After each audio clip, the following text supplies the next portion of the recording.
Boa tarde a todos. Obrigado pela compreensão com as nossas adequações técnicas em primeiro lugar. Tá? A gente está resolvendo essa questão dos fones. Agradeço aos senhores e às senhoras que isso na primeira fileira. Que eu tô com menos aquele cavaleiro que tirou o paletó. Isso é maldade. Então fique a minha censura coletiva ao senhor que tirou o paletó na frente desse veterano cerimonialista. Obrigado pela compreensão, obrigado pela presença de todos.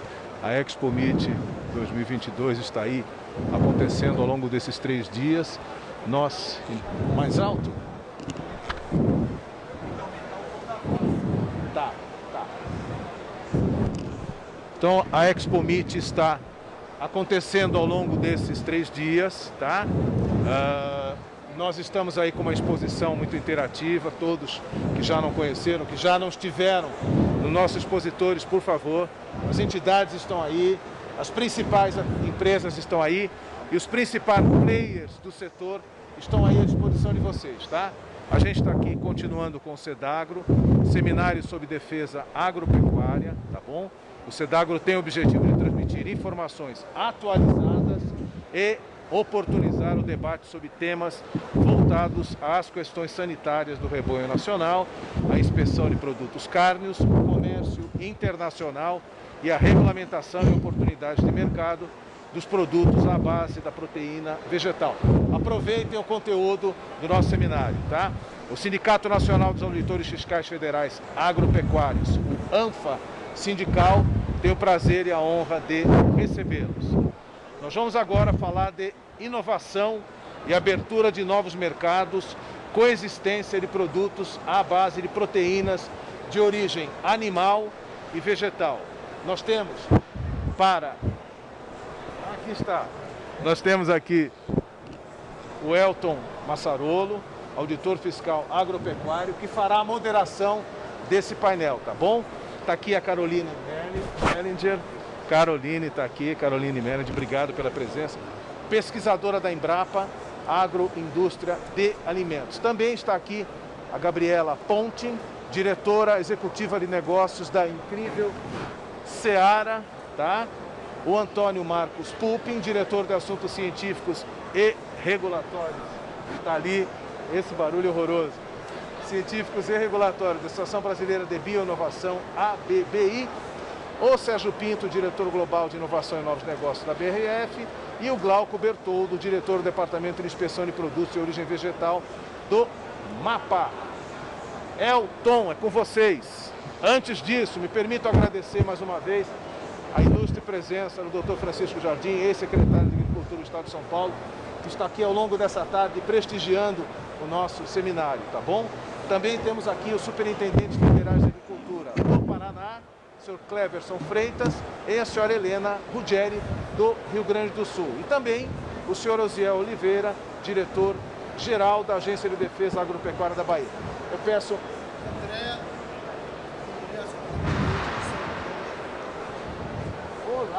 Olá, bom apetite, Andréia, também superintendente de São Paulo. Um aplauso ao doutor Francisco Jardim e a todos os demais, por favor. Elton, já falei demais, deixa eu ir embora. Tchau. Obrigado. Boa tarde a todos, boa tarde a todas. Estão me escutando? Ok? Aqui na frente... Eu sei que vai ficar um pouco complicado, não? Mais alto? Aqui na frente, não me escuta? Vou tentar falar o mais alto possível, né? Eu sei que talvez fique um pouco difícil no momento, mas a gente em breve espera que tenham novos equipamentos para que todos possam ter o acesso e escutar o conteúdo. Não tá?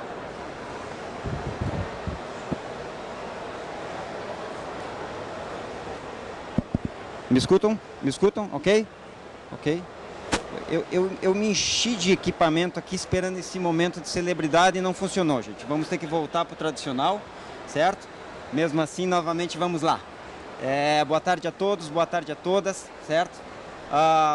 Bem-vindos a esse painel, né? Que foi patrocinado aqui pela ANFA Sindical, né? Nós vamos conduzir isso de uma forma bastante, não vou dizer informal, mas assim, que seja um diálogo, realmente uma conversa entre todos que estejam aqui, a começar pelos painelistas. Isso. A começar pelos painelistas, mas Convido a todos que se manifestem, né? Essa é a ideia do evento, né? Preliminarmente, eu quero fazer aqui uma observação, duas na realidade, né? Em relação ao conteúdo que foi divulgado, né? E a composição da mesa. A primeira novidade é exatamente a minha presença. Inicialmente, quem deveria estar moderando esse painel era o colega auditor fiscal federal agropecuário Danilo Tadashi, mas em virtude de uma situação familiar, de um falecimento, então ele não está presente e aí eu estou substituindo. Não sei se vou conseguir substituí-lo à altura, mas desde logo faço essa observação. A segunda observação é em relação à composição, que a Gabriela está substituindo. Inicialmente a gente tinha uma outra painelista, mas ela vai estar representando a empresa JBS, Seara Incrível, que está aqui no evento, ok? Bom, feitas as preliminares, a gente vamos passar a palavra aqui para que cada um dos painelistas fale inicialmente, né? Uma palavra introdutória, alguns minutos de colocação respectivamente de por que estão aqui, qual é o contexto da composição da mesa, né? E na sequência nós vamos dar início a esse debate, a esse bate-bola, onde a gente vai apresentar propostas, proposições, provocações, né? Para a gente deixar fluir esse debate que é tão interessante, né? E vejam, senhores e senhoras, é tão interessante que nós temos aqui o improvável, né? Nós temos aqui o setor público, o setor privado, nós temos academia, nós temos indústria, nós temos associações, nós temos empresas que aparentemente seriam competidoras no mercado, nós temos na plateia, nós vamos ter o animal, o vegetal, os veterinários, os agrônomos e outros tantos. Então o que nós queremos desde logo abrir esse evento é para demonstrar que nós estamos aqui para encontrar aquilo que existe de comum, uma ideia de um tema que tem ganhado cada vez mais importância e por isso ele está aqui, né? Para que a gente consiga demonstrar e dissecar um pouquinho isso, encontrar o que é de comum, para a gente olhar para onde nós estamos indo e onde nós já chegamos, ok? Com essas palavras eu passo agora a palavra à doutora Carolina Mellinger, que é pesquisadora da Embrapa. Deixa eu puxar aqui rapidamente, né? Não vou ler todo o currículo dela, porque senão a gente não conseguiria fazer mais nada. Dada a capacidade e o histórico dela, a gente não conseguiria abranger tudo que ela merece, mas sucintamente, ela é mestre e doutora em farmácia bioquímica, pesquisadora da Embrapa Agroindústria de Alimentos, especialista em proteínas, fibras alimentares e simulação da digestão in vitro de nutrientes. Doutora Carolina, é contigo. Obrigada, Elton. Boa tarde a todos. É um prazer poder estar aqui com vocês hoje. Tá meio falhandinho aqui. Era só o Elton? Eu prefiro. Bom, é um prazer estar aqui com vocês hoje. Eu parabenizo a ANFA, né, por estar promovendo esse evento. Agradeço ao MAPA pelo convite para estar aqui com vocês. E brevemente, né, por que eu estou compondo essa mesa? Então, trabalho na Embrapa como pesquisadora, ele exagerou um pouco, tá, gente? Nessa história de currículo não é tudo isso, não. Mas, de fato, tenho trabalhado muito na área de proteínas vegetais. A Embrapa acabou sendo precursor em trazer esse assunto para o Brasil. Quando a gente ainda não falava desse mercado no Brasil, a gente já começou a trabalhar e a questionar e a enxergar oportunidades e qual era o nosso papel dentro desse mercado que seguramente chegaria no Brasil. Então, a Embrapa, enquanto empresa brasileira de pesquisa agropecuária, né, trabalha lá desde dentro da porteira com a produção primária até a mesa do consumidor, vem atuando muito intensamente no desenvolvimento e no apoio científico, tecnológico e de inovação para esse novo mercado. Então, a gente tem algumas unidades da Embrapa que vem desenvolvendo as cadeias produtivas primárias. Então, como é que a gente pode produzir mais e que tipo de proteína a gente pode produzir mais para esse mercado e como produzir melhor. E a gente tem unidades da Embrapa, como a que eu venho, que é a Embrapa Agroindústria de Alimentos, sediada lá no Rio de Janeiro, que trabalha com toda a transformação. Então, uma vez tendo essas matérias-primas para que a gente possa transformar esse material em ingredientes que vão compor os produtos dentro dessa categoria nova chamada de plant-based, à base de proteínas alternativas. Então, já temos uma certa experiência, temos aí contato com o setor produtivo, temos contato com as questões regulamentares, temos contato com a ISO, com a parte de normatização. Enfim, então a gente vem, enquanto Embrapa, atuando em todos os segmentos e tentando enxergar, né, aonde a gente pode chegar, beneficiando o consumidor final, que na verdade é para ele que a gente olha lá na frente. Tá bom? Então, muito obrigada e eu espero poder contribuir com esse painel. Obrigada, Elton. Obrigado, Caroline. Dando sequência agora na abertura inicial, nessa fala inicial, eu vou passar a palavra a Antônio Marcos Pupin, que é químico de formação, mestre e doutor em ciência dos alimentos, diretor de assuntos científicos e regulatórios da ABBI, Associação Brasileira de Bioinovação, e ele vai dar uma breve introdução, inclusive porque a Associação Brasileira de Bioinovação é quem nós inicialmente contatamos, né, para compor, para fazer esse papel aqui, né, já que dentro da ABBI, o Marcos com certeza vai falar, existe um grupo de trabalho que trata sobre proteínas alternativas, né? Então, passo a palavra. Marcos, é contigo. Obrigado. Olha, já falou tudo aí. Não precisa falar mais nada. Só vou complementar aí com algumas informações, né? A BBI, Associação Brasileira de Bioinovação, uma associação bem jovem, ela foi fundada em 2014, né? E ela representa, né, diversas empresas dos mais variados setores, por exemplo, de proteínas alternativas a papel, celulose, biotecnologia, aditivos, mas que tem um tema em comum, que é a bioinovação, né? Então, esse tema, ele agrega, por exemplo, tem empresas que trabalham com plásticos, né? Mas todas estão sentadas na mesma mesa para trabalhar o tema bioinovação, né? Então, e claro, né, as proteínas alternativas, né, elas estão dentro desse escopo, né? E também ela está dentro de uma economia, né, de base biológica, renovável e sustentável, né? Então, na BBI, a gente tem alguns eixos estratégicos, por exemplo, como o eixo regulatório, que ele trata de vários temas, como, por exemplo, biotecnologia, biodiversidade, bioinsumo, registros de produtos, né? Onde a gente discute dos mais variados temas, né? Então, a harmonização de legislação, por exemplo, são um tema muito importante, exportação e importação, né? Então, quando você tem uma harmonização, fica muito fácil você importar e exportar, né? A gente aí vê diversas barreiras de mercado, né? Então, a gente procura trabalhar para que isso seja reduzido. Tem a parte de sustentabilidade, a parte de descarbonização, né? Então, isso é um compromisso assumido não só pelo Brasil, mas por diversas empresas, a ser carbono neutro, né? Então, a gente também trabalha com isso e existe a contribuição dos plant-based para auxiliar a atingir essas metas também. E nós temos alguns pilares estratégicos, né? Ser a voz da bioeconomia no Brasil, né? Quebrar barreiras da bioinovação, porque muitas vezes existem tecnologias disruptivas, né? Então, e como é que você aprova isso? Não existe nem regulamentação aqui pelo MAPA, Anvisa, CTLBio, né? Então, a gente procura também levar respaldo para isso, né?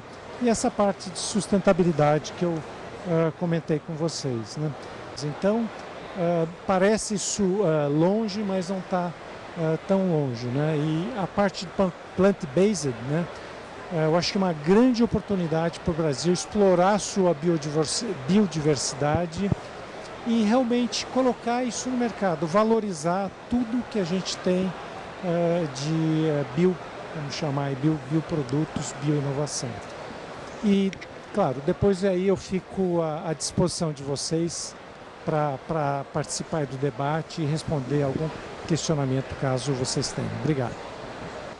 Obrigado, Marcos. Bem interessante a colocação, né? Você vê que a gente sempre vai ouvindo algumas palavras associadas ao tema das alternativas a proteínas animais e, dentre elas, a inovação está muito ligada, né?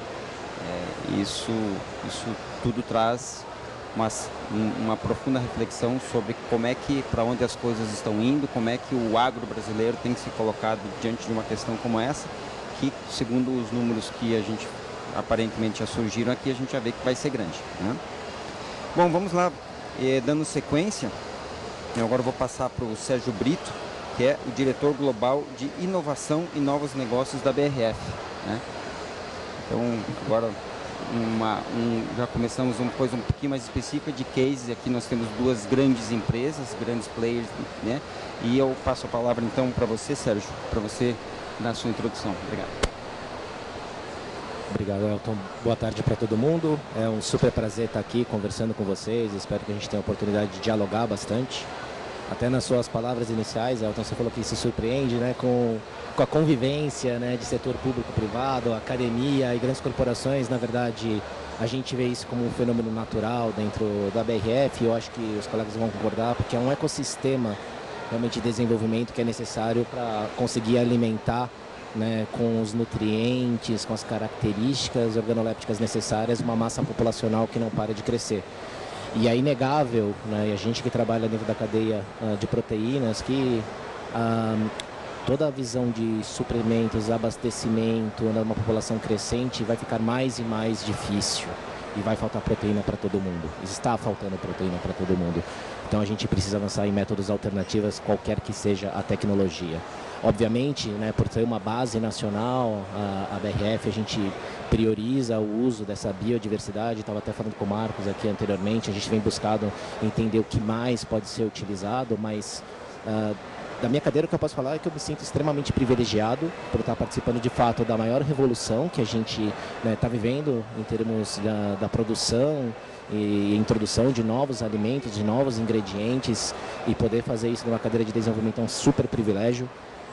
A escolha de alimentos é a escolha que cada um de nós mais realiza todos os dias. Pelo menos 3 vezes ao dia você está tendo a chance de mudar a forma como te alimenta e a forma como o mundo também vai perdurar, como ele vai avançar. E isso não pode fazer de rogado. Não é porque você é uma empresa que historicamente é de produção animal que você deve permanecer para sempre. A gente tem que evoluir. Nós, como pensamento, temos que evoluir, as companhias têm que evoluir, as nossas cadeias têm que evoluir, o nosso sistema regulatório tem que evoluir, porque olhando agora, novamente, como brasileiro, se a gente olhar para os grandes órgãos reguladores do mundo que estão fazendo as primeiras aprovações, né, não nos surpreende, são justamente aqueles que não são relevantes, seja em produção, seja em consumo de proteínas. Para eles ter esse avanço numa cadeia que pode ser alternativa ou até mesmo substituta, na visão de muitos, é fundamental para um novo protagonismo na tábua de proteínas que a gente tem global. E numa visão de global trading, isso também é importante. Então, seja para abastecer o mundo com alimentos de qualidade, deixar de ser o que sempre todo mundo fala, né, o celeiro para ser o supermercado do mundo, seja para continuar com esse protagonismo global, seja para alimentar uma massa e uma densidade populacional que não vai parar de crescer, a alternativa é trabalhar em toda e qualquer proteína, encontrando qual é a melhor diversidade, encontrando e fazendo um trabalho de cadeia que ainda está faltando, não somente no Brasil, mas em todo o mundo. O uso de bioingredientes, o Marco sabe bem, muitas vezes ele para justamente por não ter um trabalho eficiente de suprimentos, então a gente também não pode se furtar dessa responsabilidade, e estou super ansioso aqui para conversar mais e mais com vocês e saber como que a gente até trabalhando em conjunto, né, e eu reforço a palavra do ecossistema, eu acredito que a gente vai conseguir ser muito mais influentes e muito mais eficientes no avanço, não somente das nossas empresas, das nossas instituições, mas do Brasil, né, como uma potência na alimentação de todo esse planeta. Muito obrigado, Sérgio. Muito interessante a gente ouvir isso, né? A gente já está ouvindo isso de um representante de uma empresa que tem um histórico, né, e que de repente começa a trazer um novo elemento inovador dentro da sua história, né, e isso já olhando para o futuro. Muito interessante, muito obrigado, Sérgio. Seguindo na nossa pauta, vou passar agora a palavra para a Gabriela Pontin, diretora executiva de negócios da Incrível Seara, da empresa da JBS, que também tem uma história para contar, né, a respeito de como é que isso aconteceu, o que é que isso está fazendo lá dentro de uma empresa como a JBS. Gabriela. Obrigada, boa tarde. Obrigada pelo convite. Para mim é um prazer enorme, de verdade, estar aqui. E mostra muito para onde esse mundo está indo e qual é a responsabilidade que todos nós temos em alimentar da melhor forma possível. E principalmente, né, não só qualquer alimento, mas um alimento nutritivo, com potencial de verdade para suprir todas as necessidades que o mundo tem hoje, vai ter no futuro, que a gente não conhece todas elas, né? Eu cheguei na JBS há 10 meses, mais ou menos, justamente para olhar único e exclusivamente plant-based. E por que, né, uma empresa como a JBS pensar num negócio desse, com uma produção tão gigantesca de carnes bovinas, frango, suínos, alimentos processados e tudo mais? Porque a nossa responsabilidade, é nosso papel no mundo prover proteína, né? E é muito legal ver o movimento, seja de órgãos governamentais, seja de academias, escolas, concorrentes no mercado, mas não, né, no propósito do que a gente tem que desenvolver, né? Como bem falado, né, a gente vai ter uma população em 2050 aproximadamente de 50 bilhões de pessoas. Se a gente considerar a Ásia saindo de uma classe D e E para uma classe C, isso potencializa a falta de proteína animal no mundo. O Brasil é um celeiro de proteína animal no mundo. Ele tem como responsabilidade e obrigação ser o celeiro de proteína vegetal também. Ser provedor de tudo isso para o mundo, através de tecnologia e através de um agro cada vez mais eficiente, de cadeias cada vez mais, né, fortes, como é a proteína animal. A proteína animal é uma cadeia fortíssima, é um orgulho para o nosso país, né? E é isso que é a construção da proteína vegetal, que já é realidade, com uma penetração muito mais alta em outros países do que o Brasil, né?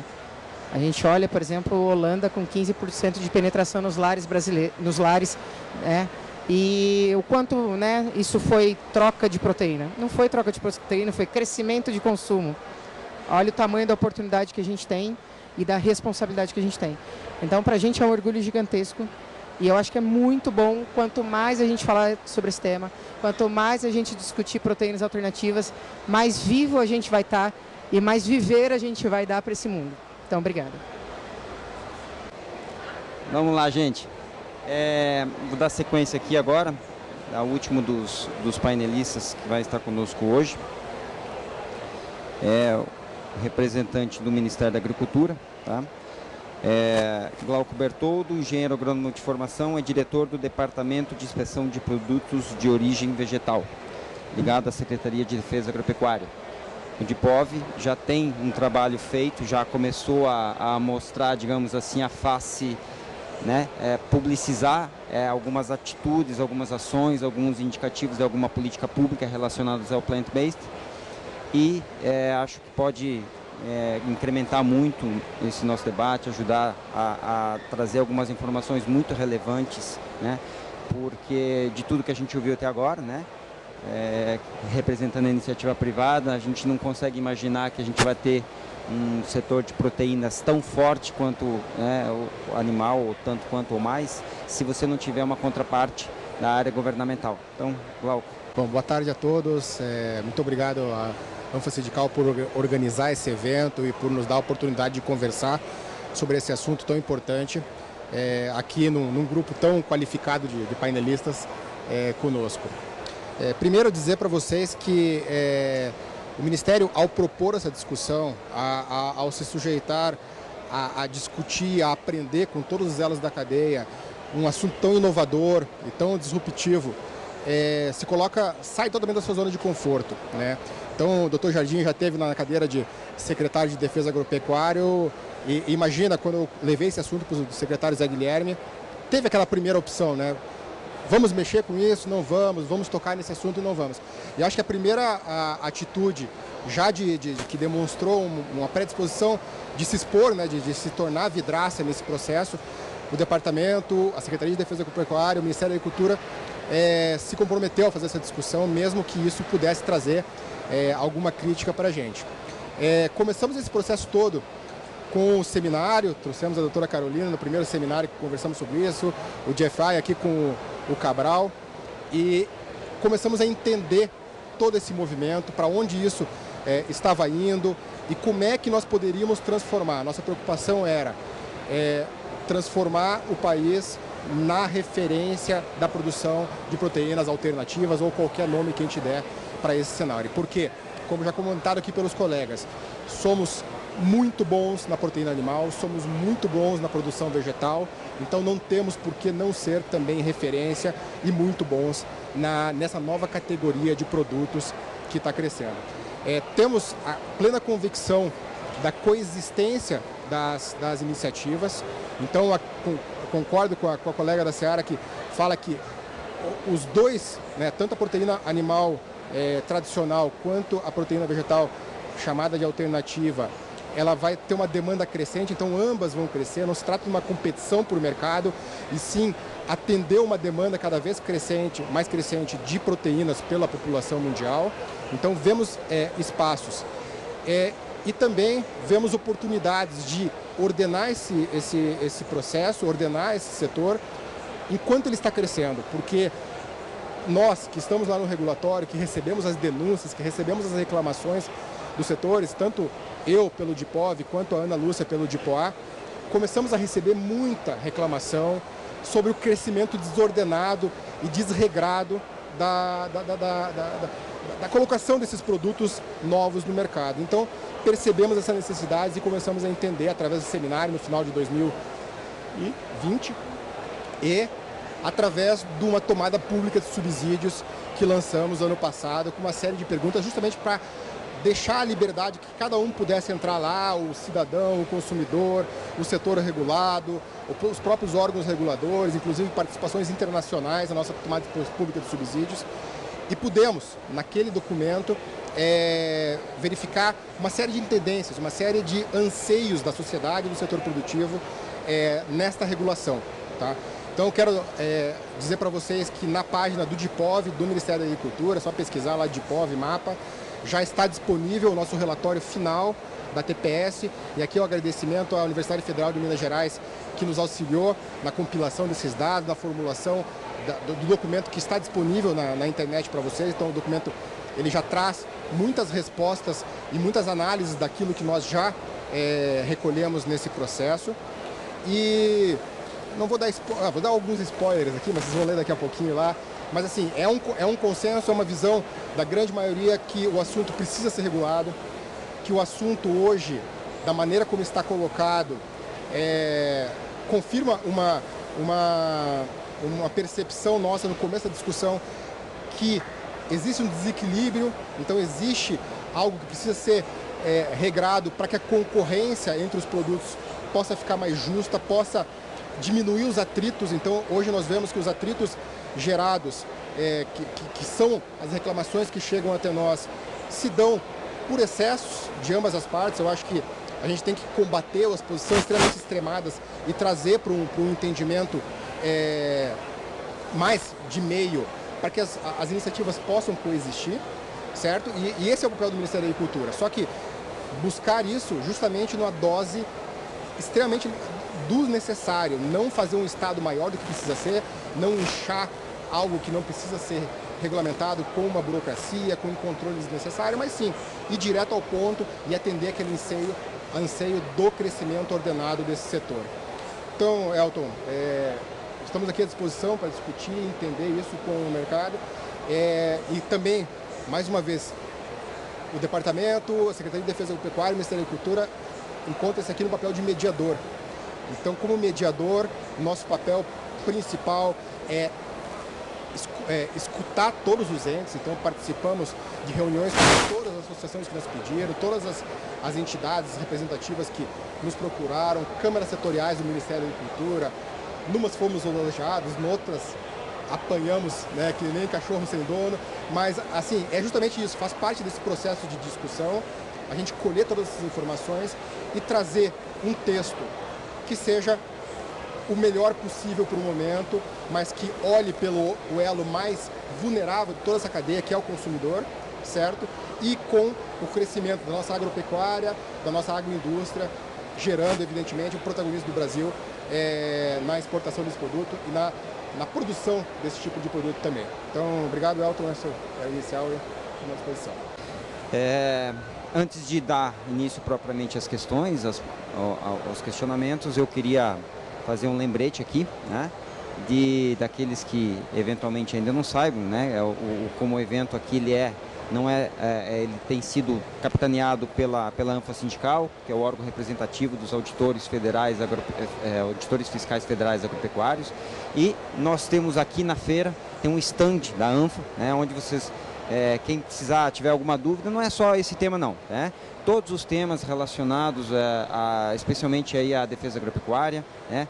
Mas nós temos ali colegas que podem esclarecer, dar algum encaminhamento, alguma situação que ficar eventualmente alguma dúvida sobre esse tema ou sobre algum outro, pode dar um pulinho lá, conhecer um pouquinho mais sobre o trabalho da ANFA Sindical e o que fazem esses servidores que trabalham com o agro brasileiro, né?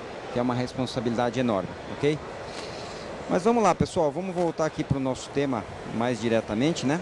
Eu quero lembrar aqui a ideia, aqui a proposição temática do nosso painel hoje, que fala de inovação, abertura de novos mercados, coexistência de produtos à base de proteínas de origem animal e vegetal. E aí, com isso, né, baseado no que foi falado aqui, eu gostaria de passar aqui a ouvir a cada um dos nossos painelistas a seguinte questão, né? Como foi falado da coexistência, mas a respeito também a gente tem a inovação, a gente tem a disrupção, né? E a gente tem a construção de caminhos, né? E aí veio aqui a gente está falando de um produto que vai se denominar de carne, mas ele não é aquela carne que até então se conhecia, ou um leite de origem vegetal, mas como assim? Que vegetal é esse que dá leite, né? E aí eu passo então faço a seguinte questão: essa coexistência no entendimento de vocês, essa coexistência entre as proteínas vegetais e animais, ela deve ser considerada como possível ou ela é necessária para aquilo que vem pela frente, né? Essa é a pergunta. Elas devem seguir seus caminhos ou elas devem estar trabalhando com a coexistência como algo necessário para o processo como um todo? Passo primeiramente a você, Caroline. Obrigada, Elton. Já é uma pergunta difícil, né? Fui premiada. Olha, ela é necessária, gente. É necessária, é essencial, na verdade. Quando a gente pensa na nutrição humana, o nutriente de maior valor agregado é o nutriente chamado proteína, né? O que a gente precisa? Carboidrato, proteína e lipídio, além de todos os oligonutrientes. E de todos esses nutrientes que o ser humano precisa, a proteína é o nutriente de maior valor agregado, não só para o mercado, em termos de comercialização, mas ele também tem uma relevância única no sentido de alimentação. E a FAO, desde 2016, vem lançando, então a FAO, que é o braço, né, da ONU para Agricultura e Alimentação, vem lançando alguns relatórios, também estão todos disponíveis internacionalmente, é só entrar no Google e procurar, afirmando, veja, não é nem supondo, é afirmando que se a gente não tomar alguma atitude, a gente, planeta Terra, em providenciar outras fontes proteicas para subsidiar esse nutriente para o mundo, em 2050 faltará proteína para alimentar esse mundo. Então, só essa fala da FAO, nesse relatório de 2016, já nos mostra assim, é essencial. Então, a gente precisa comer, a gente precisa de proteína e a gente precisa diversificar as fontes proteicas. Então, é essencial. Obrigado. Eu vou passar para o Marcos agora, ver a posição, essa mesma posição. Vou passar pela mesa toda para a gente sentir um pouco como é que isso se dá dentro de diferentes segmentos. Marcos, a pergunta é a mesma. Obrigado. Também estou de acordo aí com a posição da colega, né? Acho que existe uma demanda crescente e é preciso criar alternativas sustentáveis, né? Então, acho que essa a mensagem, né, que eu queria passar para essa pergunta, né? Então, e o Brasil tem as plenas condições para fazer isso. Então, e é um mercado, né? Sempre que a gente fala, o mercado né? Nunca o mercado ou. Então, é carne convencional e carne e proteína alternativa. Então, em nenhum momento eles são exclusivos, então eles sempre vão caminhar de maneira conjunta, né? Então, claro, o Dr. Glauco, ele passou algumas pistas para a gente aí do que precisa ser ainda desenvolvido, mas realmente é um tema essencial para a gente.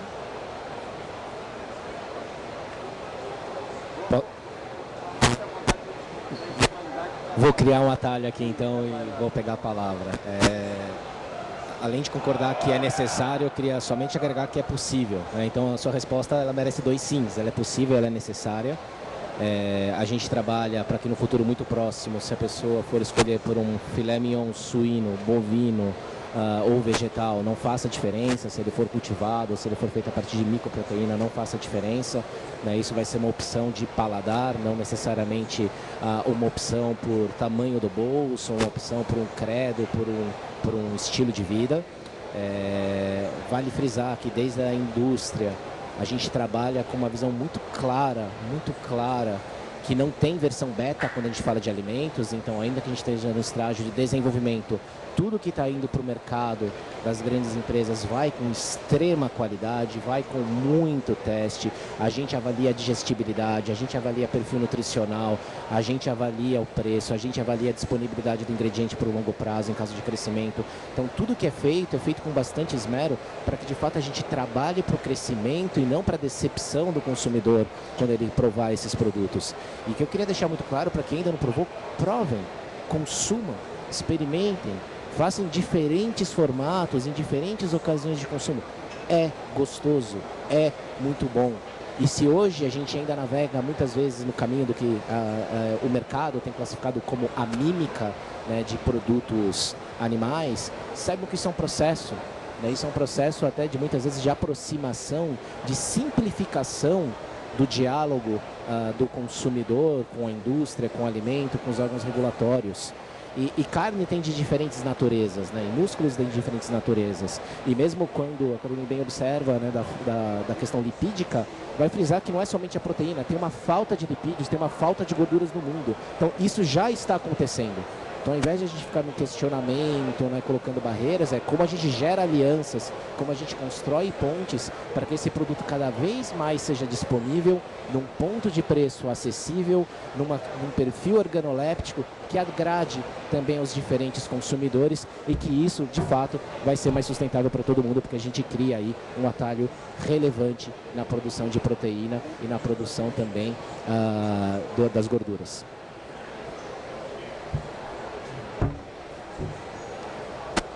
Pessoal, eu esqueci de falar antes, mas se alguém quiser fazer perguntas, tem 2 formas.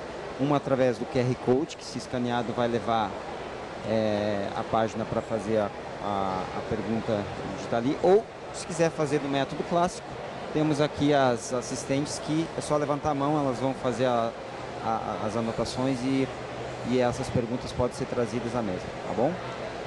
Feito isso, eu passo agora a palavra para a Gabriela, para responder aqui a questão que está em pauta. Eu não vou ser redundante, mas é necessário, na verdade, quando a própria GFI, que é um parceiro da JBS, da Seara, quando a gente olha a população, o perfil das pessoas que têm diminuído o consumo de carnes, referência das carnes tradicionais, só 30% ainda tem um contato com a carne e com a proteína vegetal.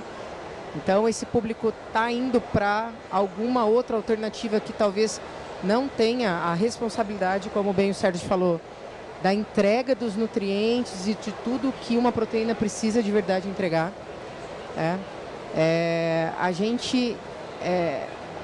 JBS tem investido muito no mundo, principalmente para que a gente una conhecimento e tecnologia para que a gente ofereça produtos que de verdade entreguem aquilo que o consumidor espera. E é um ponto muito importante que o Glauco trouxe, de entregar uma tabela nutricional, de entregar aquilo que se compromete.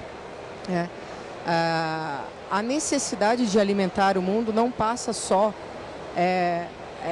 a natureza está aí, a gente tem que saber extrair o melhor que ela pode nos dar sem ofendê-la. E a gente fez isso muito bem até hoje. Muito bem. E a gente precisa continuar fazendo bem, encontrando alternativas. Obrigado, Gabriela. passo a palavra agora ao Glauco para fazer suas colocações. Bom, o bom do seu último é que a gente já concorda com tudo que foi dito, realmente é muito bom e só vem acrescentar algum ponto e talvez o ponto mais importante que eu vejo é que não só é necessário, não só é possível, mas eu acredito que para o Brasil seria um grande desperdício a gente não ser referência nesse assunto também. Nós temos uma indústria da carne, da proteína animal, extremamente eficiente, coloca produto nos 4 cantos do mundo, com facilidade, numa cadeia de frio muito bem estruturada, muito bem conduzida pelo setor. Nós temos um setor da produção vegetal que produz em qualquer bioma nosso aqui e avança cada vez mais, com grande ajuda aqui da pesquisa também, desenvolvendo novas variedades, então buscando produzir aqui no país as matérias-primas também que são necessárias para o plant-based. Então, ao invés de importarmos a ervilha, vamos produzir as variedades aqui para a gente poder produzir um produto muito palatável, com muito bom sabor, para que a gente possa ganhar esses consumidores. Então, eu só complemento isso, é que não só é necessário, não só é possível, mas como seria um grande desperdício do potencial que o país tem de não ser um protagonista também nesse assunto. Bom, chegou uma questão aqui, eu vou deixar um pouquinho mais para frente, deixa a gente avançar um pouquinho aqui, depois eu vou retomar essa pergunta aqui, tá? Para a gente fazer construção de uma estruturação de ideias aqui conforme for apresentado, tá? Só para não... a gente já vai passar isso. É que eu achei interessante aqui, como foi falado em algum momento, né? Da ideia da coexistência, coisa e tal, né? Mas ao mesmo tempo, nós estamos aqui no evento que tem matiz necessariamente de proteína animal, né? E isso tudo sendo um movimento disruptivo, obviamente, que vai gerando, como o Glauco já mencionou, né? O Glauco já apanhou em alguns fóruns onde ele participou para tratar esse tema, porque se aqui a gente teve certo consenso sobre aonde as proteínas alternativas se enquadram, não serão em todos os lugares que esse consenso existe. Isso chama atenção porque atrai um dever, né, uma obrigação do Estado se importar com isso e dar um tratamento regulatório, né? E aí eu vou agora aproveitar aqui aos que estão à minha direita, né, que representam mais a ideia da representantes da iniciativa privada, né, para passar a eles, aos três aqui, a pergunta sobre o que eles, então, imaginando que a gente vai ter uma regulamentação desse tema, né, então, o que é que vocês consideram como sendo importantes, então, que tenha numa regulamentação? Porque o Glauco já deixou algumas pistas ali, eu não vou passar para ele responder para isso, mas eu passo aqui aos três da mesa, né, ao Marcos, ao Sérgio e a Gabriela, para que se manifestem, então, do ponto de vista, né, de vocês, o que é que deve conter uma regulamentação para abordar os plant-based. Gabriela, começo contigo. Eu acho que de largada a gente tem que garantir as informações para que o consumidor não se engane. O consumidor tem que saber exatamente o que ele está comprando, o que ele está comendo, o que ele está colocando na mesa dele, da família, dos amigos. Então, a regulamentação é necessária, principalmente para que garanta-se que aquele alimento é 100% vegetal e garanta valor nutricional, garanta valor, saudabilidade na medida do possível. É como um produto de proteína hoje que você tira da gôndola, você sabe o que você está consumindo. A gente não pode se furtar e deixar que alguém entre nesse mercado, introduza essa alimentação de proteína vegetal erroneamente ou enganado pelo que está consumindo.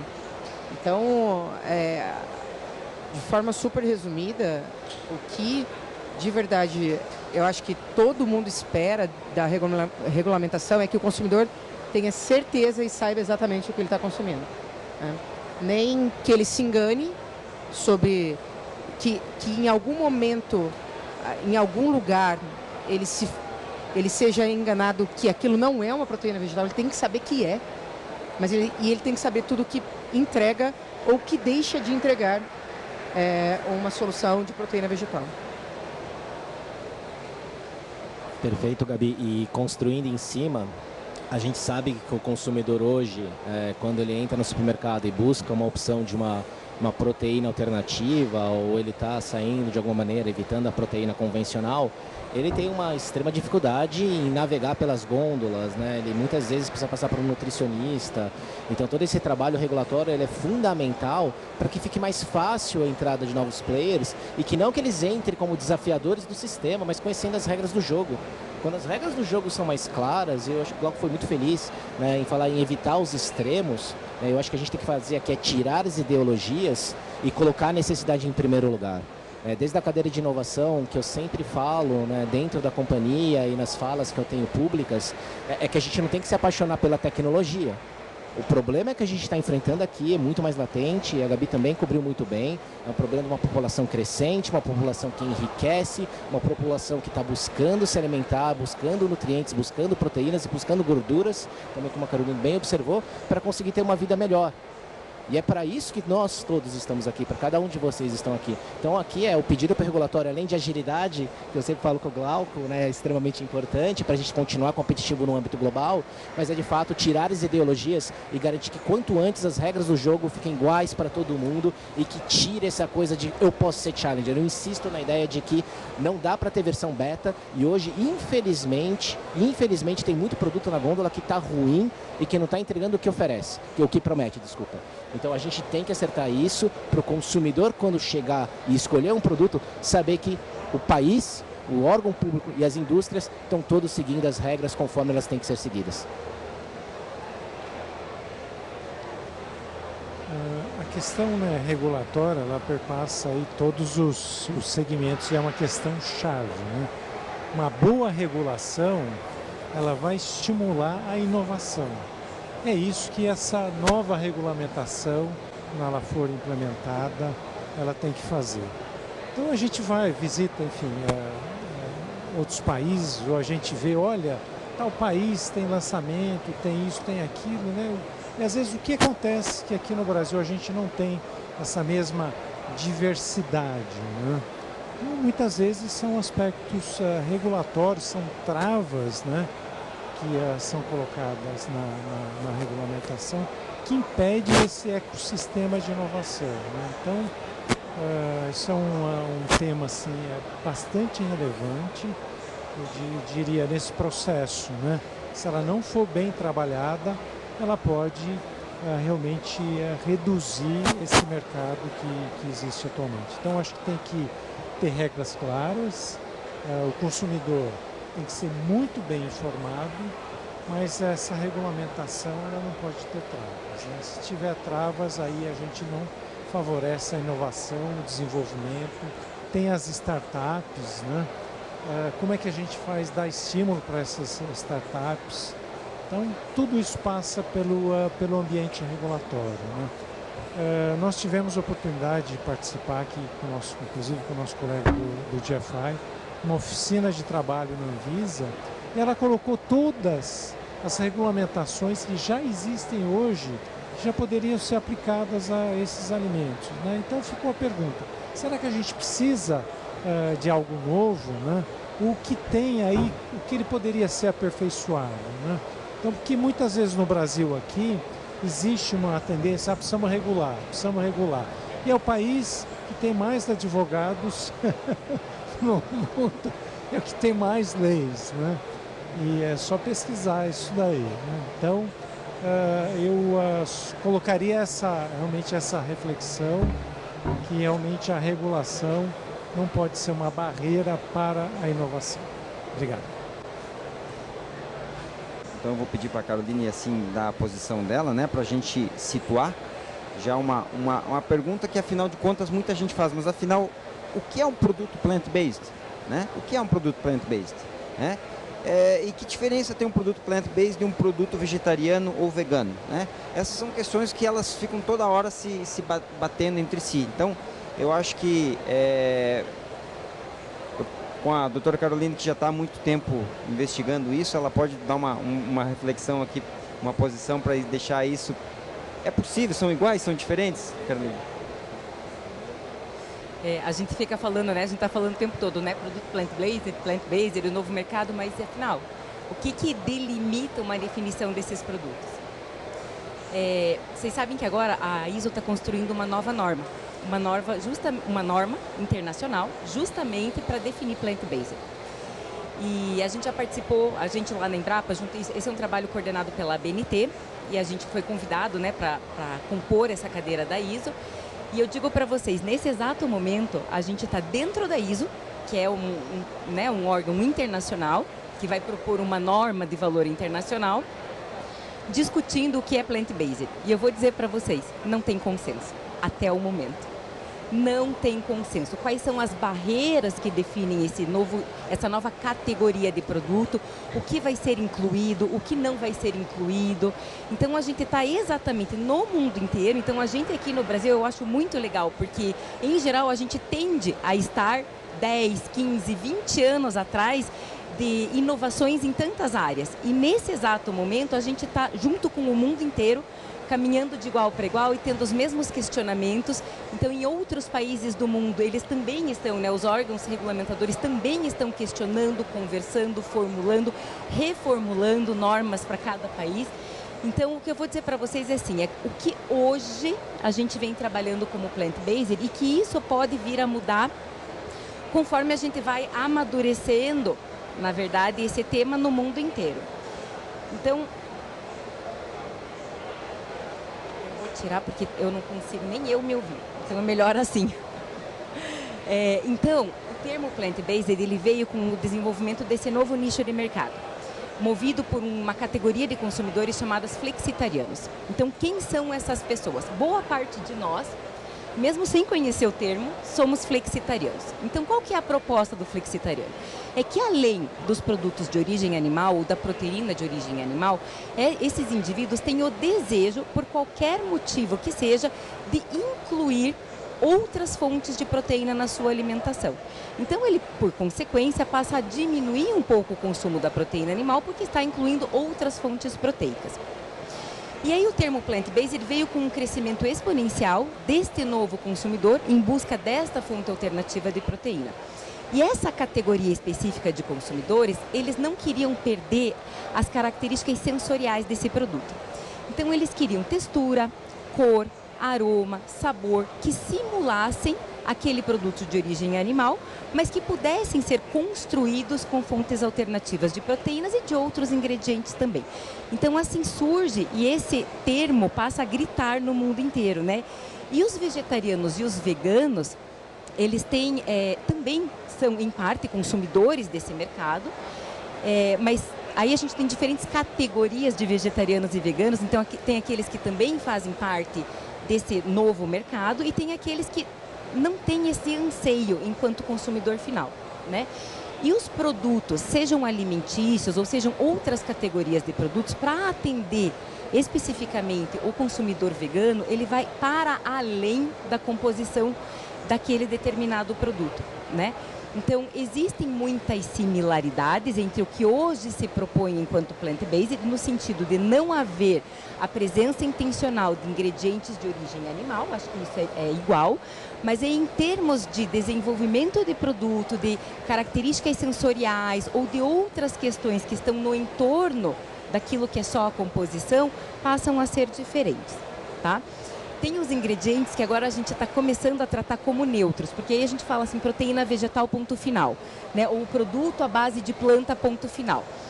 E isso também é um tema que a gente está conversando lá na ISO, que internacionalmente tem se falado muito. Gente, mas é impossível você desenvolver um produto alimentício único e exclusivamente com produto de origem animal. Quer um exemplo? Água. Boa parte deles incorpora água. Água não é de origem vegetal. Então, água, fungos, algas, são ingredientes que não são nem de origem animal, nem de origem vegetal, mas que são ingredientes passíveis de constituírem esse tipo de produto. Então, eu termino a minha fala para não ficar dando, né, essa mania de ficar dando aula, assim, é horrível. Mas eu termino a minha fala dizendo assim, hoje a gente tem essas limitações ou essas barreiras e a gente está construindo dentro do nosso país e num consenso internacional maior o que de fato vão vir a ser esses produtos. Obrigado, Caroline. Bom, eu já tinha perguntado um pouco sobre a regulamentação e a Caroline tentou delimitar um pouco o que seriam os plant-based. Eu agora passo uma pergunta ao Glauco, né? Baseado até nas expectativas da regulação e o que vem pela frente, que seria a seguinte questão. O arcabouço regulatório atual, vigente no Brasil, é suficiente para garantir a coexistência de produtos à base de plantas convencionais? Bom, pergunta difícil também, Elton, mas acredito que não, tá? Porque nós estamos num momento, e pelas reclamações que nós recebemos, pelas manifestações que nós temos recebido também dos diversos setores, do consumidor, existe uma lacuna normativa aí para ser colocada. A profundidade dessa lacuna a ser preenchida, a gente vai discutir ao longo desse processo. Mas eu acredito que, em termos especialmente de denominação, de rotulagem, existe uma necessidade de uma regra clara, como o pessoal colocou aqui, uma regra que seja, sem dúvida nenhuma, informativa ao consumidor final desse produto, uma regra que regule esses extremos que eu coloco das atuações dessas empresas que estão lançando esses produtos em relação aos extremismos que vêm também da parte da proteína animal, né, tradicional. E, assim, eu penso também que a regulação construída por nós, setor organizado, terceiro setor, academia, governo, a gente pode entregar algo muito mais técnico, muito mais adaptável e muito mais real à necessidade do consumidor do que ficar ao que nós estamos enxergando em outros países, à mercê de decisões judiciais, à mercê de movimentações políticas extremamente fortes para lado A ou para lado B, né, validando alguns entendimentos que poderiam ser muito mais valiosos e muito mais precisos a partir de todo o conhecimento que está aqui representado, mas todo o conhecimento que a gente possa adquirir de quem realmente está botando a mão na massa, de quem está trabalhando com isso e de quem tem conhecimento para isso. Então, essa lacuna precisa ser preenchida para poder dar esse regramento e poder também nos blindar de tudo isso que pode vir externamente e alguém decidir pela gente o que é melhor para o nosso país. A próxima questão que eu vou fazer, a próxima provocação que a gente vai trabalhar aqui, eu vou passar novamente a todos os painelistas, né?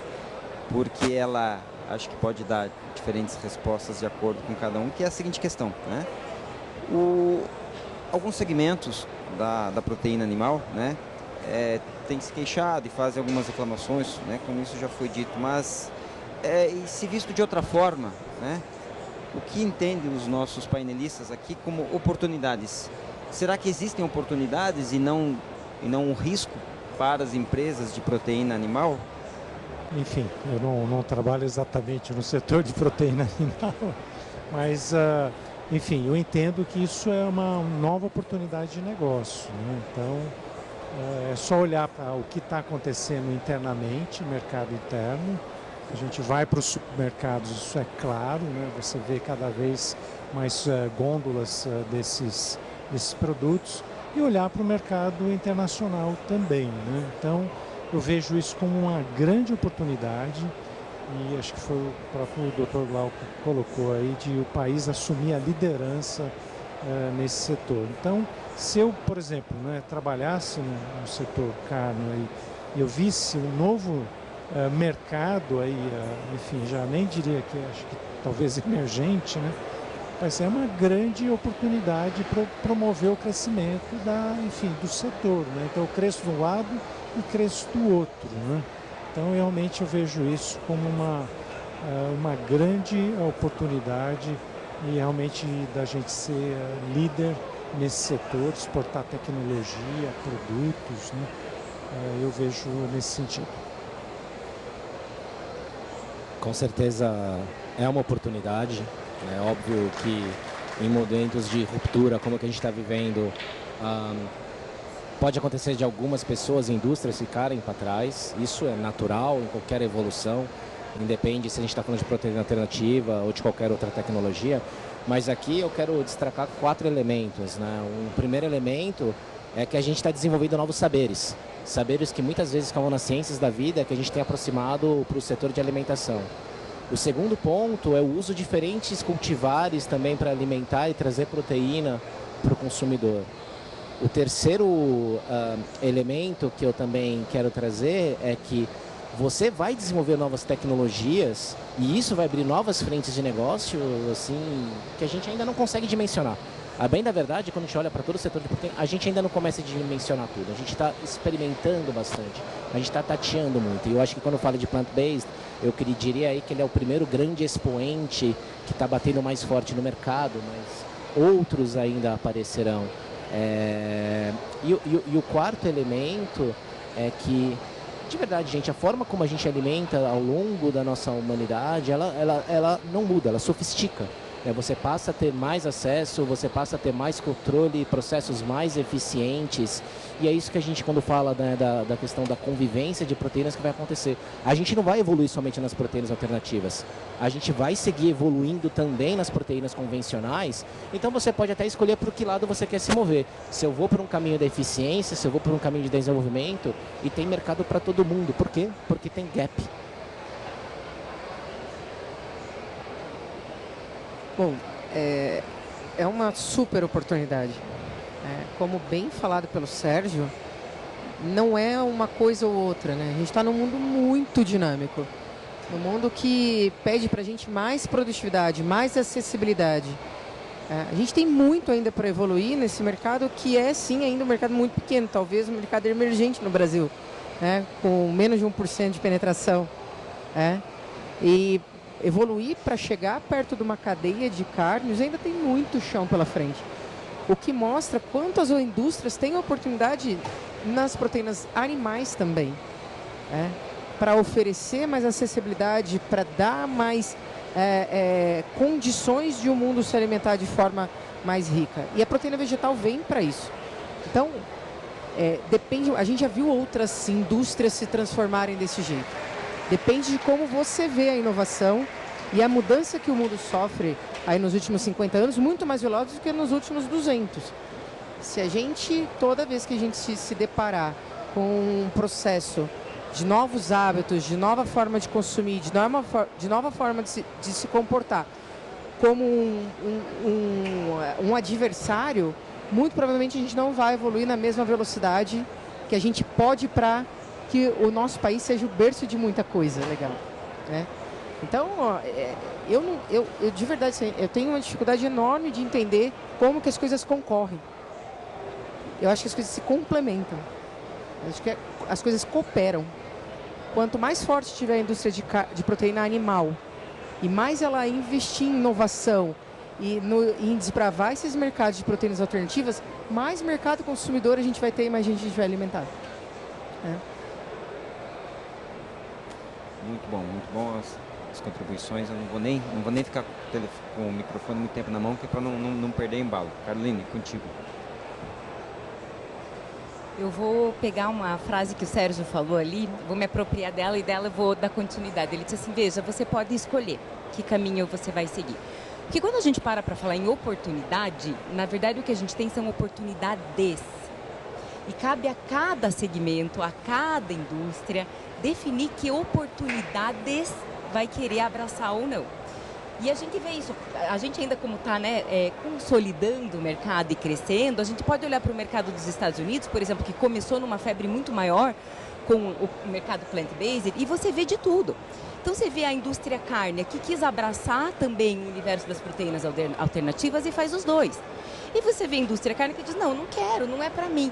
Mas a gente também tem outras muitas oportunidades no setor da proteína animal que também precisam de resposta e que vai sempre ter um consumidor para esse setor. Então, quando a gente olha carne carbono neutro, por exemplo, você está cooperando com a pauta de sustentabilidade. Você não precisou necessariamente entrar na proteína vegetal, mas você está aproveitando uma oportunidade para incrementar um outro mercado, né?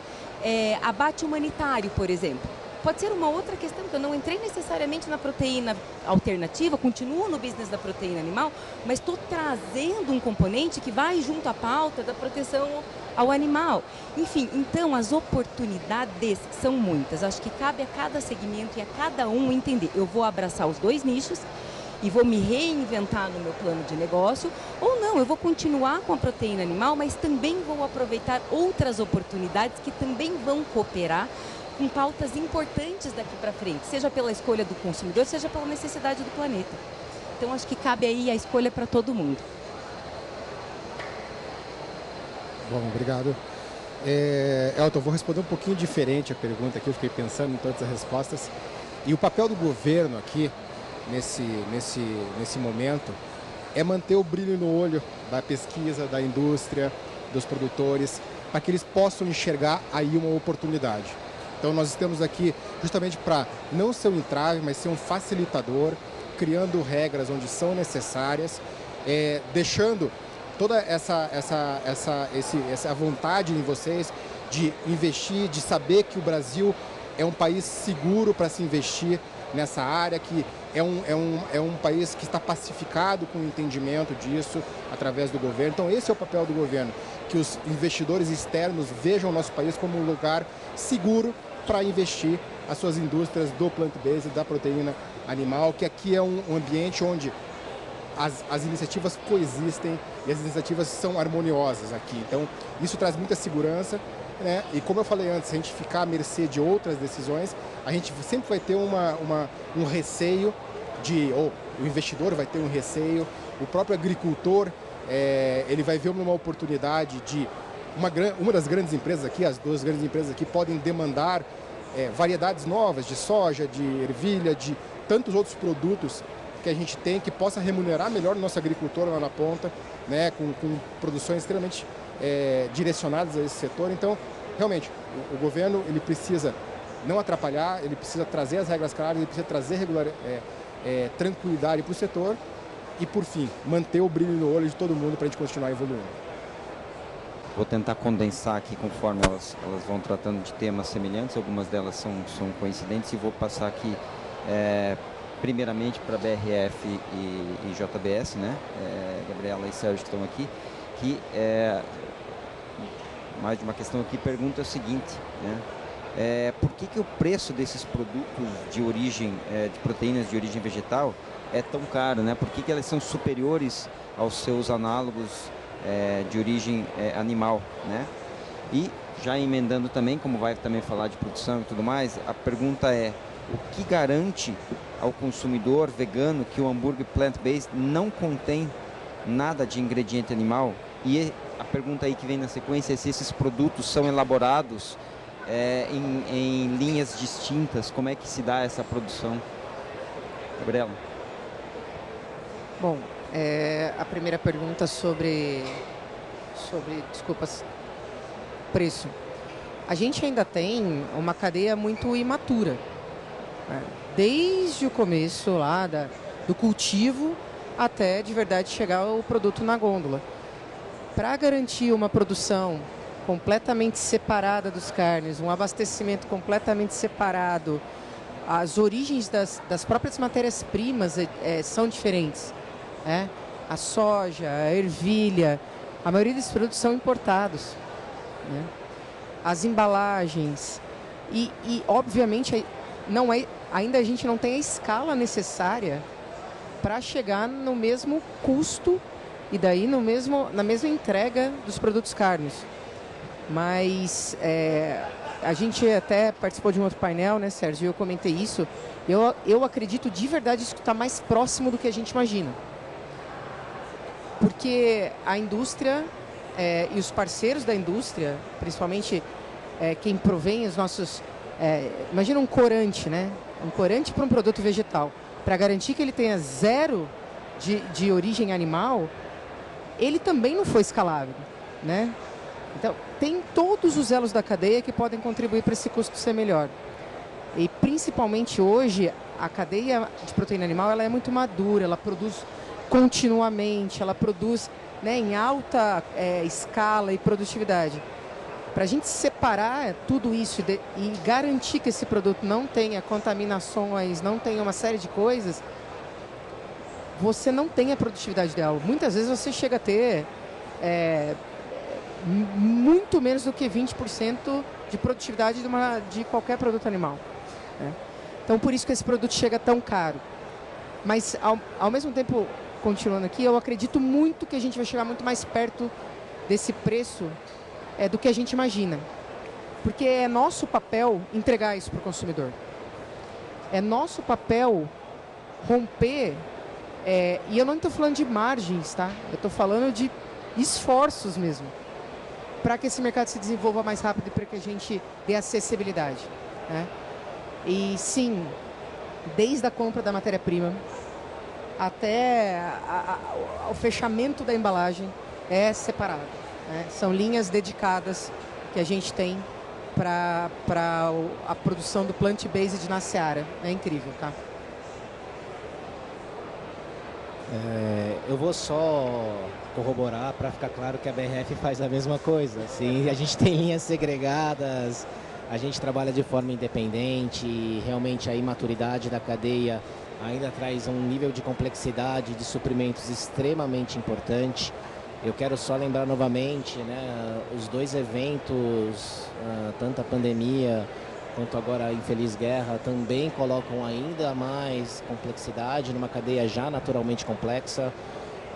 Então, assim, eu acho que o que a gente pode fazer como indústrias, né, de berço nacional é o que a gente tem feito, e eu sei que a JBS também faz, que é garantir que a soja não saia do Brasil para ter extraído valor nos Estados Unidos para depois voltar. Tem muitos itens que eu brinco que tem viajado mais que muito andarilho. Ele sai do Brasil, vai para os Estados Unidos, vai para a China, volta para os Estados Unidos, depois desce para o Brasil. Então, assim, olha só, e pensem na pegada ambiental de um produto que nasce com a promessa de ser mais sustentável. Então, o nosso trabalho como indústria não é somente desenvolver dentro de casa todas as soluções, a gente quer, inclusive, né, começando de uma outra maneira, que a gente distribua a riqueza melhor também, que é uma das grandes promessas também dessas novas possibilidades, mas que a gente traga essa riqueza para o Brasil, que a gente distribua essa riqueza no Brasil, que os ingredientes sejam trabalhados de uma forma equânime dentro do Brasil, né? E até quando... Só para deixar um exemplo, e Gabi me permitindo fazer um jabazinho também, quando a gente lançou até o nosso primeiro produto, o Cabral conhece bem, que é a nossa linha carbono neutro, a gente falou, qual é que vai ser a primeira linha carbono neutro da BRF? A linha que nasce agora, que tem que nascer já de uma outra maneira, de uma forma mais contemporânea, e a gente não por acaso escolheu a nossa linha de veg frangos, que são os frangos veganos. Então é sim para tudo e tem bastante complexidade, e eu concordo com a Gabriela, a gente está trabalhando e é uma concorrência saudável para cada vez mais esses produtos cheguem melhores e mais próximos do preço convencional que o consumidor aguarda. Porque hoje, a bem da verdade, até as outras proteínas também estão caras, né? Então, a promessa é, e que fique muito claro, não é para ser igual, é para ser mais barato. Obrigado. A próxima questão, embora não esteja escrita aqui, eu vou direcionar ao Glauco, que eu acho que é quase como uma provocação que se faz ao governo a todo momento, né? E é que na verdade não está como uma pergunta, mas como quase um desabafo, né? Dizendo que seria uma fraude chamar um produto de carne, né? E que, assim, isso é enganar o consumidor. A gente pode... Como é que se entende isso, Glauco? É uma fraude? Bom, talvez essa seja a questão mais complicada de todas. E é onde nós temos as manifestações mais extremadas. Fraude é informar errado o consumidor. Então, isso que nós temos que ter em mente. Nós temos que observar, na verdade, aonde que estão os excessos, aonde que estão colocadas essas questões que levam o consumidor a engano. Sinceramente, não temos observado situações gritantes que levem a dizer que realmente o consumidor comprou um produto, chegou em casa e se deparou com aquilo, não era aquilo que ele comprou. Sabe, o exemplo citado aí do veg frango, frango vegano, ou não sei se é o frango incrível que chama lá da Seara, mas assim, a gente não vê nesses consumidores que estão nesse momento comprando um produto até mais caro, né? E um consumidor né, isso pelas próprias pesquisas do GFI, de um poder aquisitivo maior, de um grau de conhecimento, de instrução maior, esteja sendo enganado em relação a isso. Tá? Então, eu acho que isso deve ser uma preocupação nossa em regular, para que em momento algum eles sejam enganados, tá? Mas eu não vejo isso acontecendo nesse momento como uma questão que deva ser diretamente envolvida, né, com o governo. Sim, criar regras para que isso possa ter um crescimento ordenado e na hora de chegar naquele consumidor mais vulnerável, a gente sempre tem a garantia que nenhum consumidor será enganado. Ele terá a informação completa para fazer a sua escolha. Obrigado, Glauco. Dando sequência a mais uma pergunta, eu vou passar agora para a Caroline, que eu acho que ela pode dar aqui um approach interessante. A pergunta é o seguinte: falando em inovação, quais são as fontes mais promissoras de proteínas vegetais de agricultura tropical para compor os produtos plant-based no Brasil? É uma ótima pergunta. A gente vem se fazendo essa pergunta desde 2018, quando a gente entrou nesse tema. A gente tem muitas oportunidades e eu acho que dá para caminhar para diferentes variedades de diferentes matérias-primas dentro do nosso país. A gente fez uma opção na Embrapa, então a gente vem trabalhando, apoiando, né, tanto a cadeia primária em outras unidades da Embrapa para que a gente possa produzir mais e melhor e transformando essas matérias-primas, enfim, nos ingredientes. A gente, quando começou a trabalhar no tema, a gente se fez exatamente essa pergunta. Vamos começar por onde? Que cadeias agrícolas nos são mais interessantes nesse momento? E a gente fez uma tomada de decisão de começar pelas leguminosas, que internacionalmente se chama de pulses, né? É um termo que está meio que abrasileirando, que são as leguminosas não oleaginosas. Então a soja, por exemplo, é uma leguminosa, mas não é um pulse. Por quê? Porque eles já partem de um teor proteico mais elevado. Então essas leguminosas, feijão, grão de bico, lentilha, ervilha, já partem de uma quantidade de proteína grande. Se a gente for pegar cereais, por exemplo, eles têm, em média, menos do que a metade de proteína já de largada. Então, se você pensa em beneficiar um ingrediente desse, ele vai acabar tendo um custo comparado a um ingrediente importado depois, porque são tantas etapas para eu concentrar e purificar aquela proteína que ele vai ficar caro. Então, a gente fez essa primeira tomada de decisão, a gente vem trabalhando com o DFI, em projetos junto com eles, com algumas parcerias com indústrias, e a gente acredita que dentro das primeiras cadeias a gente possa assumir um protagonismo, porque já temos uma produção organizada, a gente possa assumir o protagonismo em relação às proteínas das leguminosas. Mas a gente também tem aí um grande potencial em algas, um grande potencial em fungos, até mesmo aproveitando resíduos agroindustriais de produção de amido, por exemplo, que aí sobra um resíduo proteico. Enfim, então a gente tem aí muitas oportunidades. A minha aposta e a minha torcida é que a gente passe a ter o feijão, o grão de bico e a lentilha como proteínas nacionais aí sendo consumidas no nosso mercado, barateando os nossos produtos e também sendo exportadas. Tomara que a gente em breve possa chegar lá. Muito interessante, né, gente? Muita coisa pela frente aí, né? E agora eu vou passar uma pergunta aqui ao Marcos, que eu acho que pode dar uma ideia, né? Que representando essa visão da inovação, né? Mas a inovação, ela também tem que pensar essa demanda que eu vou tratar de uma inovação, que também é a inovação em relação ao que o consumidor espera, né? E o mercado. Mas, assim, a gente... Será que é o modismo? Será que veio para ficar esse desejo, essa interação, esse consumidor flexitariano? Será que essa inovação do próprio consumidor veio para ficar? Ou é um modismo? Obrigado, uma excelente pergunta aí, né? Sempre que tem novidades, né? A gente lembra produtos light diet, né? Então isso foi uma fase. Dieta low carb, dieta paleolítica, né? Enfim, a gente vê uma série de, entre aspas, modismos aí, né? Mas pelo menos a nossa visão e o que a gente tem visto aí de nossos associados, né? Que realmente isso veio para ficar, né?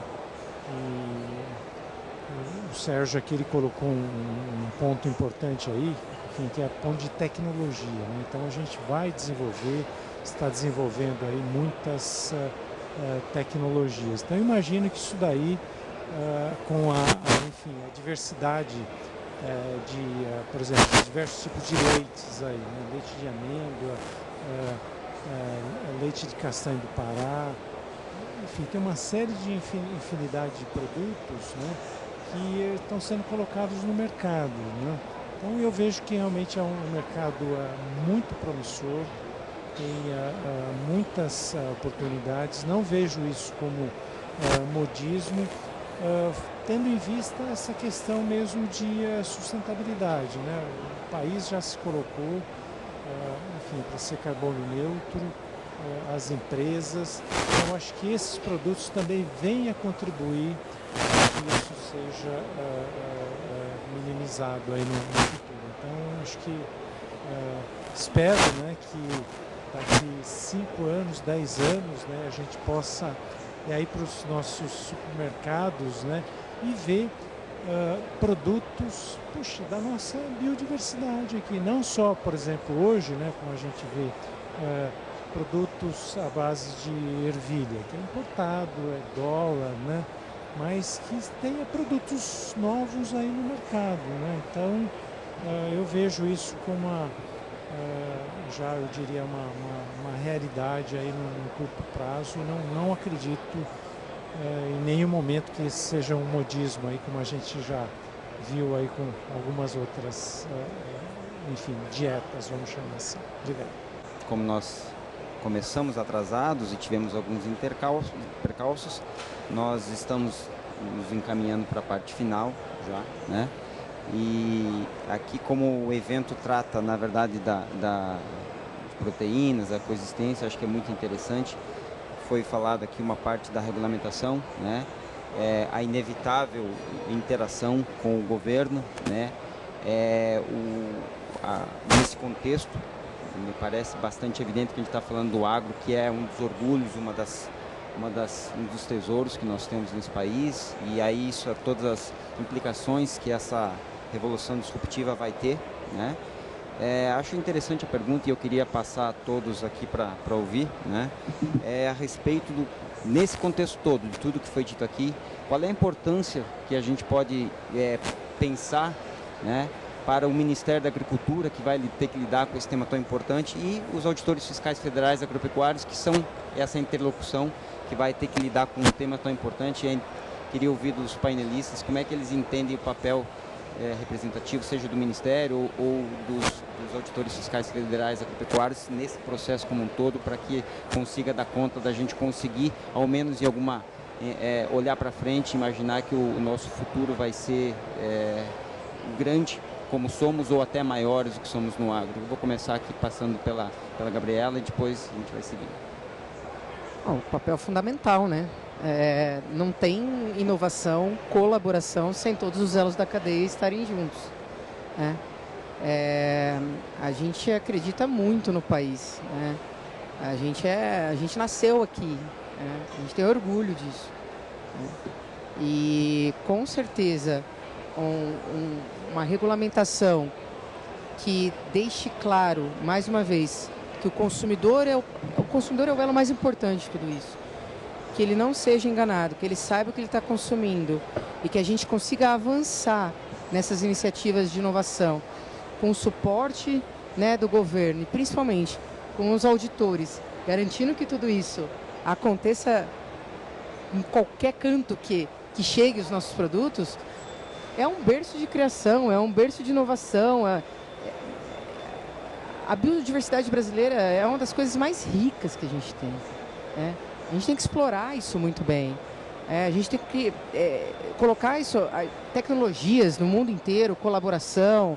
A gente tem times globais de colaboração, de inovação. Mas o que a gente pode prover para esses times é muito maior do que o que eles podem prover, talvez, para a gente. Mercados mais maduros, fora do Brasil e tudo mais. Mas a gente vê que a gente pode dar mais, muito mais do que a gente dá hoje. Com certeza o papel do governo e dos auditores, para que depois de todo esse trabalho, de todo esse levante, seja de verdade executado, para a gente é fundamental. Para a gente é fundamental, porque eu falo isso muito, né? Ninguém acorda para fugir da regra e nem para fazer mal feito. Mas tem muitas frentes no mundo inteiro. Tem muitas frentes no Brasil inteiro. E até quem, ou se alguma indústria possa hoje, como o Sérgio bem colocou, estar na gôndola prometendo aquilo que não entrega, eu não acredito que esteja fazendo erroneamente. Eu acho que está fazendo o seu melhor. Então a gente precisa de vocês para de verdade ter essa unificação no nosso país e para que seja um caminho de que se eu vou experimentar esse produto, se eu vou colocar esse produto na minha mesa, eu não tenha volta porque eu me senti mal e nem enganado por isso, né? Então é fundamental. Eu acho que aliás, é essencial. A gente não vai evoluir se a gente não tiver todas essas frentes unidas. E além de concordar, eu construo em cima que não é somente o consumidor, a gente está falando da nossa própria sobrevivência como espécie, né? Então, assim, é um assunto e não fala aqui por ideologia, fala aqui baseado em fatos, né? Então, aqui, quanto mais a gente se unir e entender, acho que o Cupim falou muito bem, o caminho do E não é o caminho do O, é E. A gente tem que fazer, a gente tem que regular, a gente tem que olhar isso de uma forma propositiva, não embativa, porque é necessário, é importante, a gente tem todas as condições dentro do nosso país para fazer isso. Acho que muita gente que trabalha nisso, se não a maioria, faz com extremo orgulho, faz com paixão. Quando eu vejo e participo de eventos como esse, eu vejo uma comoção diferente até do que a gente tem normalmente em fóruns, né, de assuntos mais históricos. Então, assim, vai muita coisa acontecer ainda, né? E Gabi, você foi muito feliz quando você falou, as pessoas não estão fazendo querendo errar. A gente tem que ajudar, a gente tem que estimular, a gente tem que de fato transformar o Brasil num baita ecossistema de desenvolvimento, que a gente consiga regular de uma forma rápida, propositiva, eficiente. Então vamos trabalhar junto, vamos trabalhar não somente na regulação, mas numa melhor orientação. Não é somente isso está errado, é qual que seria o caminho correto. Então vamos dialogar muito, mas de novo eu acho que o pedido que eu deixo aqui até que é o, vamos falar, né, o calo apertado que eu tenho no meu dia a dia é agilidade. Eu acho que agora é falar menos, a gente já teve a tomada pública de subsídios, a gente participou e participou ativamente, agora é tentar realmente ser protagonistas nisso, porque eu insisto que outros países menos expressivos têm uma comoção muito mais forte, porque entende que esse jogo global, ele só tende a aumentar e ainda também tem uma outra pressão, e aí agora eu vou ser realmente ambíguo na minha fala, que é esse jogo agora da pandemia, da guerra, leva para um outro lado, que é o lado de uma autossuficiência. A gente hoje não está feliz em nenhuma das duas pontas quando a gente fala de proteína alternativa. Não somos autossuficientes e não estamos sendo globais. Então a gente não está bem, não.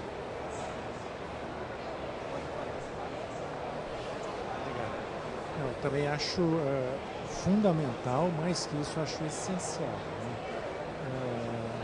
O governo tem que fazer parte, tem que atuar. E, enfim, ao longo da minha carreira eu tenho participado de várias construções de vários regulamentos, seja da Anvisa e do MAPA, e agora estou tendo, né, a oportunidade, eu diria uma grande oportunidade da minha vida de participar de mais uma construção de um novo marco regulatório, né? Então fico bastante feliz em estar contribuindo com isso, né? Acho que cada setor tem que colocar as suas demandas, né? O governo tem que olhar, né, a parte aí de segurança, a parte de proteção ao consumidor, mas um equilíbrio saudável tem que ser encontrado nesse processo, né? Então a gente tem que ter a agilidade necessária, colocar, enfim, aquilo que for necessário no regulamento, para que a gente possa ter uma fiscalização aí efetiva. Aqueles, obviamente, né, eu sempre disse isso, né, a fiscalização tem que estar no campo, né, tem que estar fora.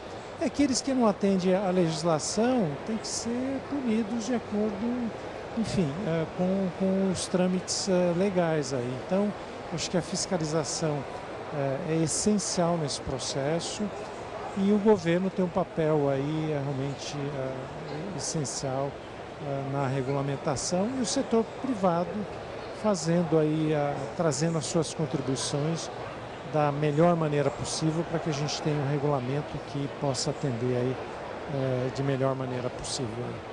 Obrigado. O que eu gostaria de dizer, gente, participando desde o começo, na verdade, de todo o envolvimento do governo e do MAPA, na possibilidade, inclusive, porque começou assim, a primeira pergunta, existe a possibilidade de regulamentar ou não? Essa foi a primeira pergunta que o MAPA fez. E desde esse momento eu participo dessas conversas e dessas discussões. O que eu quero dizer assim, compartilhar, na verdade, é parabenizar a forma como vocês vêm trabalhando. Eles, desde o momento em que foram solicitados, ou em que foram requisitados, ou perceberam que existia uma demanda em que eles precisavam atuar, eles abriram os olhos e ouvidos, abraçaram o tema, vêm apanhando, mas vêm apanhando direitinho, sabe?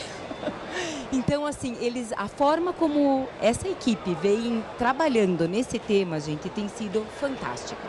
O ouvido que eles estão dando, a condição de ouvir todos os elos da cadeia, antes de tomar uma posição, né, de abrir a tomada pública de subsídio da forma como foi feita, de fazer análise de dado como foi feita, você vê, de trazer diferentes elos da cadeia para uma conversa, para muitas conversas francas, verdadeiras, relevantes.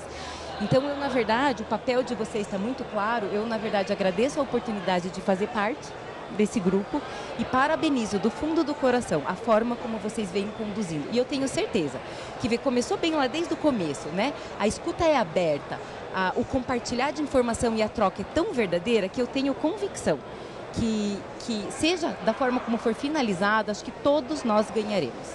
Então, parabéns mais uma vez e obrigada. Obrigado, Carolina. Bom, falar do nosso papel, né, do que esperar de nós mesmos, né?